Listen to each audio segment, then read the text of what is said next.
And welcome once again to Flashpoints. I'm Bob Orr. Joining me is Juan Zarate. He's our national security analyst. Juan, good to see you as always. Bob, great seeing you.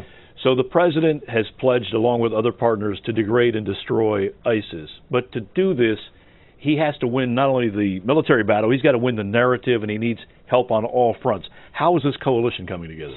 Well, it's coming together slowly but surely, I think. You have to build the will and the capacity to do this. And part of that challenge is determining what each of the partners in that coalition can actually contribute. You also have some very key partners that have to play a pivotal role. And in this regard, you look to Turkey. Turkey, obviously, bordering the regions at play, a major NATO ally, the second largest NATO force among the NATO partners. Capability, certainly will if it's there. But the question is, and this is where Turkey's a bit of a wild card, are they going to invest themselves in a real long-term battle against this group? A group that has threatened Turkey before. They just held the Turkish hostages, recently released.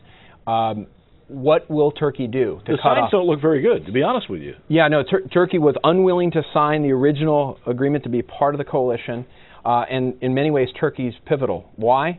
They not only border this region, but it has been the principal conduit and way station for the foreign fighters that have been flowing into Syria. So all these thousands of Europeans and Australians, Asians, even North Americans that have flown in, have largely flown in through Istanbul and Ankara and made their way down to southeastern Turkey and across the border. Secondly, a lot of the financing that ISIS relies upon, in part on the oil trade and the brokering that's happening across the border, happens through Turkey. Folks that I work with, researchers, have been in the region and have seen these miles-long worth of truck convoys going in and out of Turkey with oil tankers. And so the question is Turkey willing to shut down the flows of foreign fighters? There's some indications they might be. And secondly, are they willing to shut down the economy that ISIL has relied upon to survive? In winning the narrative, how important is it we have partners like Saudi Arabia so that we can push this fight ahead without it looking like an attack on the Muslim world? Absolutely critical, and you've heard from the president an articulation of this narrative. In his radio address this past weekend, he talked about the need to portray this and to also see it as a fight of the world against ISIS. President Bush used to call al-Qaeda the enemies of humanity, right? And so it's very important to portray it that way, and in that regard, important to have, in particular, Sunni Arab states on side and contributing in that fight. That way, it doesn't feed into the narrative that ISIS and al-Qaeda related groups use, which is that the West is at war with Islam, that this is really a nouveau crusade against Islamic aspirations.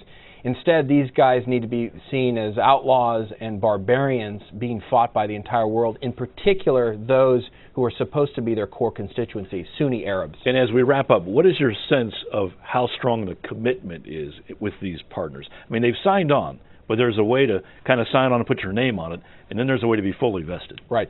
I think it depends on what theater you're talking about. If you're talking about the ability to push ISIL out of Iraq, I think there's commitment with the forces that matter there, the Iraqis, the Peshmerga, the Kurds, likely support from the Arab states. If you're talking about cutting off financing, I think you're going to start seeing more and more support around the steps that requires. But when you talk about Syria, that's where it gets dicey, and what countries are willing to do in the context of Syria, given all the complications with Assad, the Syrian Free Army, the other forces at play, that's where it gets tricky.